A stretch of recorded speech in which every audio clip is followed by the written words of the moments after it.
What happens when two of the world's most prolific warships, the American Arleigh Burke-class destroyer and China's Type 052D, sail into contested waters? One is a veteran, tested across decades of real-world operations. The other is the rising challenger, built in numbers, flaunted in parades, and hailed as China's Burke of the East. But here's the real question. In the heat of battle, which ship would truly dominate, and which one is more an illusion of power than reality? Today, we'll compare these two modern destroyers side by side, explore their strengths, weaknesses, and even imagine a clash in the South China Sea. By the end, you'll see why one ship has already earned its place in history, while the other is still trying to prove it deserves the title of backbone of a navy. The story of the Arleigh Burke begins in the late 1980s, as the U.S. Navy sought a destroyer that could counter both Soviet submarines and incoming missiles. Named after Admiral Arleigh Burke, a legendary World War II commander, the ship has become nothing less than the backbone of the world's most powerful navy. Since the first entered service in 1991, over 70 Burkes have been commissioned, making it one of the most numerous and successful classes of destroyers ever built. Each vessel displaces about 9,200 tons, bristling with weaponry. Up to 96 vertical launch cells, capable of firing Tomahawk cruise missiles for land attack, SM-2 and SM-6 for air defense, and ASROC for anti-submarine warfare. The Aegis combat system, with its powerful SPY-1 and now SPY-6 radars, providing unmatched situational awareness and multi-layered defense. Harpoon anti-ship missiles, torpedoes, and advanced close-in weapon systems for last-ditch protection. But numbers and technology are only part of the story. Arleigh Burkes have deployed in every ocean, from the Mediterranean to the Pacific, escorting carriers, enforcing sanctions, and even launching strikes in Iraq and Syria. These ships don't just train, they fight. That combat pedigree gives the Burke something no blueprint can provide: credibility. And that is why, even after 30 years, the class remains central to America's global naval dominance. Across the Pacific, China had a different challenge. For decades, its navy was coastal, defensive, outdated. But in the 2000s, Beijing pushed for modernization. The result? The Type 052D Luoyang III-class destroyer, first launched in 2012.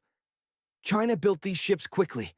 Around 25 to 30 are now in service, and they are touted as the workhorses of the People's Liberation Army Navy. Each displaces about 7,500 tons, smaller than a Burke but still heavily armed. 64 universal vertical launch cells, firing HHQ-9B surface-to-air missiles, YJ-18 anti-ship missiles, and CJ-10 land attack cruise missiles. Modern AESA radars, providing improved tracking and targeting compared to older Chinese vessels. Guns, close-in defenses, and electronic warfare systems designed to give China a fighting chance at sea. On paper, the 052D looks like a match for the Burke.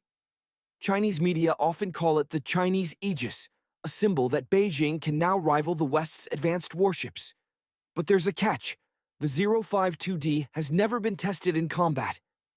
Its systems are unproven under real pressure, its crews untested in war, and its reliance on sheer numbers may disguise deeper limitations. And that's where illusion begins to creep into the picture. So how do the two ships measure up? Displacement and size. Arleigh Burke, approximately 9,200 tons, larger and more robust. Type 052D, approximately 7,500 tons, smaller, with less room for upgrades. Missile capacity, Burke, 90 to 96 VLS cells, versatile and combat-proven. 052D, 64 VLS cells, modern but fewer in number. Air defense and radar, Burke. SPY-6 radar, part of the Aegis system, integrated with global networks of U.S. and allied assets. 052D, AESA radar, powerful regionally but lacks global integration. Experience, Burke. Decades of real-world combat across multiple theaters. 052D, no live combat record, primarily deployed for show-of-force missions in the South China Sea. In raw firepower, the 052D is formidable. But naval warfare isn't just about specifications. It's about systems, alliances, and combat experience. And here, the Burke's advantage is overwhelming. Let's imagine a scenario. A U.S. carrier strike group sails through the South China Sea, asserting freedom of navigation. And Arleigh Burke is on escort duty, its radar scanning the skies. Suddenly, a Chinese Type 052D moves to intercept, shadowing the American vessel. Tensions rise. The 052D launches a salvo of YJ-18 anti-ship missiles, fast, long-ranged, deadly. For a moment, it looks like the American ship could be in danger, but the Burke is ready. Its SPY-6 radar detects the incoming missiles almost immediately. Standard missiles leap from its VLS cells, intercepting the threats in mid-flight. ESSMS provide a second layer of defense. And if anything gets through, the Phalanx CIWS guns stand ready. Then comes the counterstrike. From the Burke's launchers, Tomahawk missiles streak across the waves, guided by intelligence from satellites, drones, and aircraft. At the same time, Harpoon anti-ship missiles lock onto the 052D. The American destroyer is not fighting alone. It is part of a carrier strike group, supported by submarines below and F-35Cs above.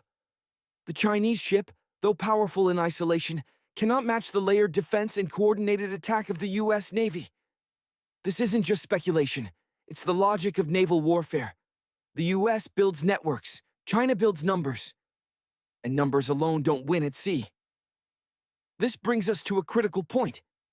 China showcases its 052Ds in parades, in flashy exercises, in propaganda videos.